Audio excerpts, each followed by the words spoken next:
Hello my dear student, समझेंगे बेटा आज की एक और क्लास यहाँ पर लेके आ गए आपके राज सर। तो समझेंगे यहाँ पर कौन सी क्लास है बेटा। क्लास 12th की केमिस्ट्री माय डियर, केमिस्ट्री का चैप्टर नंबर 2। चैप्टर नंबर 2 का यहाँ पर आप समझेंगे सभी स्टूडेंट। देखिए पार्ट 2 तक हम कंप्लीट कर लिए हैं, आज का हमारा पार्ट 3 है माय ब्रदर। थोड़ा सा ध्यान से समझेंगे, सभी स्टूडेंट बड़े लगन के साथ पढ़ाई करेंगे और यू 2027 में बेटा 2026-27 में सभी स्टूडेंट फर्स्ट डिवीजन के पास होंगे सभी बच्चे, और लगभग 95 प्लस क्रॉस करना है बेटा सभी बच्चों को। ओके, तो ध्यान से समझेंगे, आज की क्लास को एकदम बेहतरीन तरीके से कराते हैं। तो चलिए मेरे भाई समझते हैं यहाँ पर विद्युत रसायन। और आज का जो टॉपिक है इस चैप्टर में, वो टॉपिक है आज हमारा ऑक्सीकरण विभव। ऑक्सीकरण विभव से शुरू होगा। देखिए इससे पहले गैल्वेनिक सेल पूरा हमने डिटेल डिस्कस कर लिया है, गैल्वेनिक सेल तक। आज हम समझते हैं कि ऑक्सीकरण विभव क्या है, अपचयन विभव क्या है, एकदम डिटेल डिस्कस करते हैं। तो चलिए मेरे भाई आज की क्लास को शुरू कर रहे हैं। सामने समझेंगे, सभी बच्चे देखेंगे। पहला टॉपिक है, तो माय ब्रदर पहला टॉपिक कौन सा है? ऑक्सीकरण विभव। बड़े ध्यान से समझेंगे सर ऑक्सीकरण विभव किसे कहते हैं। देखिए डेफिनेशन है, सिर्फ परिभाषा है, समझते जाइए और आगे बढ़ते जाइए, और कुछ भी नहीं है बेटा। यहाँ पर देखेंगे बेटा, देखिए वह विभव जो इलेक्ट्रॉन को त्यागता है उसे ऑक्सीकरण विभव कहते हैं। सिंपल सी बात बेटा, वह विभव जो इलेक्ट्रॉन त्याग रहा हो उसे क्या कहते हैं माय ब्रदर? तो ऑक्सीकरण विभव। आप बताइए ऑक्सीकरण का मतलब क्या होता है, ऑक्सीकरण क्रिया का मतलब क्या होता है? तो सभी बच्चे जानते हैं सर, इलेक्ट्रॉन दान करने की क्रिया। इलेक्ट्रॉन दान करने की क्रिया जो होती है, इलेक्ट्रॉन दान करने की क्रिया ही ऑक्सीकरण कहलाती है। क्या बात समझ में आ रही है सब बच्चों को? जब ऑक्सीकरण क्रिया इलेक्ट्रॉन दान करने की कहलाती है तो सिंपल बात, ऑक्सीकरण विभव क्या कहलाएगा माय ब्रदर? तो ऑक्सीकरण विभव भी तो इलेक्ट्रॉन दान करेगा। तो वह विभव जो इलेक्ट्रॉन दान करेगा मेरे बच्चे, उसे ही हम क्या कहेंगे? तो याद रखना सभी स्टूडेंट्स, ये ऑक्सीकरण विभव कहते हैं। कोई दिक्कत नहीं यहाँ तक। चलिए अब नेक्स्ट टॉपिक की ओर बढ़ते हैं। सिंपल सिंपल डेफिनेशन है बेटा, इन्हें समझते चलते हैं और आगे बढ़ते चलते हैं। वह विभव जो इलेक्ट्रॉन ग्रहण करे उसे अपचयन विभव कहते हैं बेटा। सिंपल देखिए ध्यान से, वह विभव जो इलेक्ट्रॉन ग्रहण करता है, वह विभव जो इलेक्ट्रॉन ग्रहण करता है उसे अपचयन विभव कहते हैं। नजर सामने होनी चाहिए। आप एक बताओ, अपचयन का मतलब समझते हो? अपचयन का मतलब क्या होता है सर? तो अपचयन का मतलब होता है वह क्रिया जिसमें इलेक्ट्रॉन ग्रहण होते हैं। ओके, जिसमें इलेक्ट्रॉन ग्रहण होते हैं, एकदम सिंपल सी बात बेटा। ऑक्सीकरण तो इलेक्ट्रॉन दान करना, अपचयन तो इलेक्ट्रॉन ग्रहण करना, ये बात आप याद रख लो। और अपचयन विभव की बात आ जाती है तो इसमें भी तो इलेक्ट्रॉन दान ग्रहण होंगे, इसमें भी तो इलेक्ट्रॉन ग्रहण होंगे। तो वह विभव जो इलेक्ट्रॉन ग्रहण करता है मेरे भाई, उसे क्या कहते हैं? अपचयन विभव कहते हैं। सिंपल सी डेफिनेशन। अब नेक्स्ट पढ़ते हैं बेटा, नेक्स्ट टॉपिक की ओर। नेक्स्ट टॉपिक है मानक हाइड्रोजन इलेक्ट्रोड।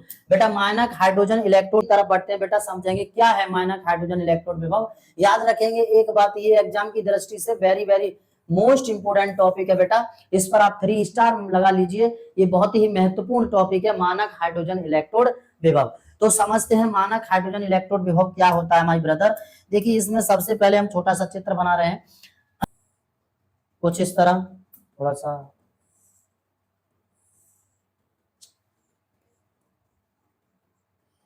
ओके। प्लेटिनम धातु की, यहाँ पर पीटी लिख दिया बेटा, ठीक, याद रखेंगे इसे।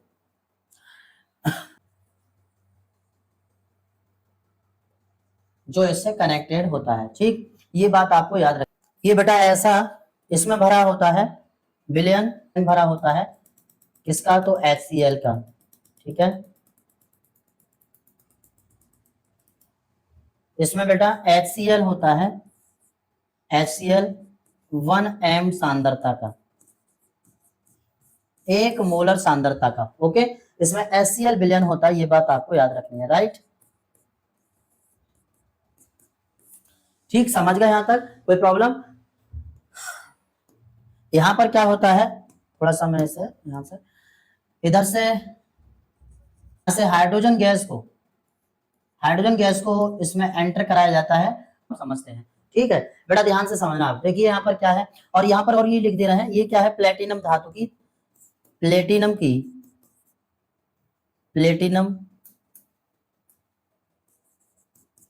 धातु की एक प्लेट, प्लेटिनम धातु की प्लेट, ठीक बेटा, इतनी बात समझ गए, प्लेटिनम धातु की प्लेट। अब लिखा है उससे समझ लेते हैं। 1 m का मतलब है 1 मोल सांद्रता वाले हाइड्रोजन आयनों के विलयन में प्लेटिनम इलेक्ट्रोड को डुबोकर उस पर एक एटीएम यानी कि 1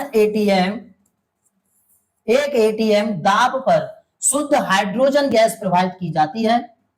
इस अवस्था को या इस व्यवस्था को मानक हाइड्रोजन इलेक्ट्रोड विभव कहते हैं।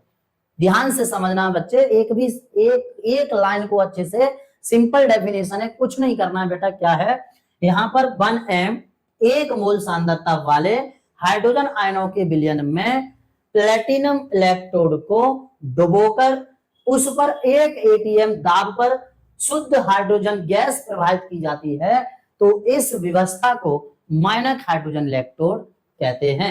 मानक हाइड्रोजन इलेक्ट्रोड कहते हैं। क्या समझ में आ गया सब बच्चों को? ठीक है बेटा, तो ध्यान से इसका एक स्क्रीनशॉट ले लीजिए, आगे बढ़ते हैं। टॉपिक है यहाँ पर बेटा विद्युत रासायनिक श्रेणी। देखिए ध्यान से, ये भी मोस्ट इंपोर्टेंट टॉपिक है। विद्युत रासायनिक श्रेणी कभी कभी बोर्ड एग्जाम में पूछ लेता है कि विद्युत रासायनिक श्रेणी किसे कहते हैं। तो याद रखना बेटा, वह श्रेणी जिसमें विभिन्न धातुओं और आयनों को उनके मानक अपचयन विभव के बढ़ते या घटते क्रम में व्यवस्थित किया जाता है। एकदम सिंपल बात बेटा। क्या बोले तो याद रखना है यहाँ पर, वह श्रेणी जिसमें तत्वों को या धातुओं को उनके आयनों को उनके मानक अपचयन विभव के बढ़ते या घटते क्रम में व्यवस्थित किया जाता है, तो इस प्रकार की श्रेणी को विद्युत रासायनिक श्रेणी कहते हैं। एकदम सिंपल बात। क्या बोले तो वह श्रेणी जिसमें धातुओं को या आयनों को उनके घटते और बढ़ते व्यवस्थित किया जाता है, तो इस प्रकार की श्रेणी विद्युत रासायनिक श्रेणी कहलाती है। जैसे मैं आपको बताऊं, देखिए बेटा, विद्युत रासायनिक श्रेणी को आप पूरा बना लेंगे। एक चार्ट होता है विद्युत रासायनिक श्रेणी का, उस चार्ट को कंप्लीट आप बना लेंगे, कोई भी दिक्कत नहीं होगी। यहाँ पर मैं समझा दे रहा हूं। जैसे मैंने कहा बेटा, Na हमारे पास कोई धातु है, इसने बेटा यहाँ पर क्या किया, इसने Na ने इलेक्ट्रॉन एक दान कर दिया, ये इलेक्ट्रॉन दान कर दिया, तो इधर बना लिया बेटा Na प्लस आयन। क्या बात समझ में आ रही है? और इसने इलेक्ट्रॉन दान किया है, तो जब इधर की बात करेंगे तो थोड़ा सा, ये तो इसने इलेक्ट्रॉन दान कर दिया, तो यही रिएक्शन हम इधर कर देते हैं, तो ये हो जाता है रिवर्सिबल साइन। मतलब इधर बन जाएगा बेटा N0 या फिर N1। ओके, ध्यान से समझना। Na ने एक इलेक्ट्रॉन दान किया, Na+1, ये इधर जो क्रिया हो रही है वो Na+ हो गया, और जब इधर से रिएक्शन इधर होगी तो इधर Na हो जाएगा। मतलब दोनों तरफ हम रिएक्शन को इधर भी शो कर सकते हैं, इधर भी दिखा सकते हैं।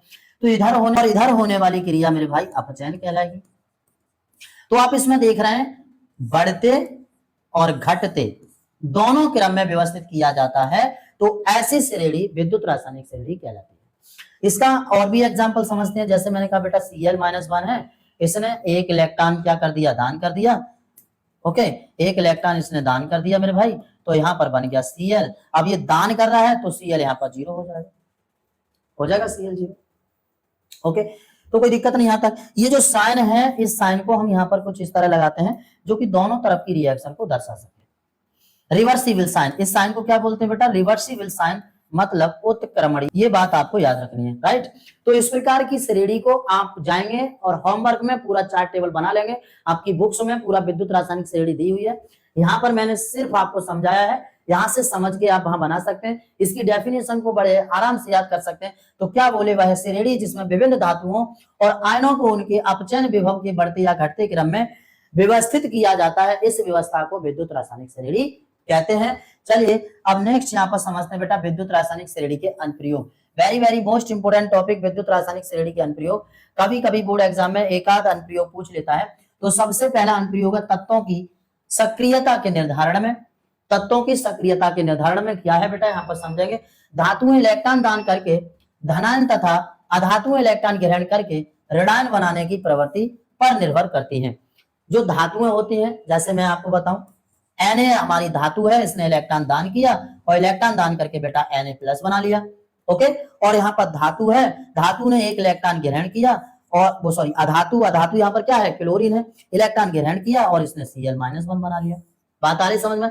तो इस प्रकार की जो, अब Cl के पास हमें पता है -1 है, इसने इलेक्ट्रॉन ग्रहण कर लिया, किससे, इस Cl से। Na ने एक इलेक्ट्रॉन दान किया, बना लिया बेटा Na+ आयन, और इसी प्रकार Cl ने इलेक्ट्रॉन ग्रहण किया, इसने Na ने धातु इलेक्ट्रॉन को क्या करेगी, दान करेगी, और अधातु जो होगी वो इलेक्ट्रॉन को ग्रहण करेगी और बना लेगी बेटा यहाँ पर क्या बना लेती है, Cl-1 बना लेती है। ओके, कोई दिक्कत? यह धातु है। तो याद इसमें सिर्फ एक पॉइंट रखना है, धातुएं इलेक्ट्रॉन दान करके धनायन तथा अधातुएं इलेक्ट्रॉन ग्रहण करके ऋणायन बनाती हैं। इनकी एक प्रवृत्ति होती है जिस पर ये निर्भर करती हैं। ये है इसका पहला एप्लीकेशन। नेक्स्ट बेटा दूसरा बढ़ते हैं। दूसरा है धातुओं के धन विद्युतीय गुण के निर्धारण में। धातुओं के धन विद्युतीय गुण के निर्धारण में क्या है, तो यहाँ पर देखेंगे किसी धात्विक परिमाण के धनायन में परिवर्ती होने का गुण उसका धन विद्युतीय गुण कहलाता है। ओके, क्या बोले तो बेटा यहाँ पर मैंने क्या लिखा है वापस, धातुओं के धन विद्युतीय गुण के निर्धारण में। तो कैसे, किसी धात्विक परिमाण के धनायन में परिवर्ती होने का गुण उसका धन विद्युतीय गुण कहलाता है। कोई धात्विक परिमाण है, कोई धात्विक तत्व है, उसके धनायन में परिवर्ती होने का जो गुण है वही हमारा क्या कहलाता है, तो धन विद्युतीय गुण कहलाता है। इतनी बात क्लियर। चलिए अब नेक्स्ट टॉपिक की ओर, धातुओं की ऑक्सीजन के साथ क्रिया। भाई धातुओं की ऑक्सीजन के साथ क्रिया क्या होती है, तो देखेंगे बेटा धातुएं ऑक्सीजन से क्रिया करके या करने की क्षमता रखती हैं जो विद्युत रासायनिक श्रेणी में ऊपर से नीचे की ओर जाने से घटती हैं। बेटा क्या बोले, धातुओं की ऑक्सीजन से क्रिया कराने की क्षमता विद्युत रासायनिक श्रेणी में ऊपर से नीचे की ओर जाने से घटती है। ऊपर से नीचे की ओर जाने पर क्या होगी मेरे भाई, घटेगी।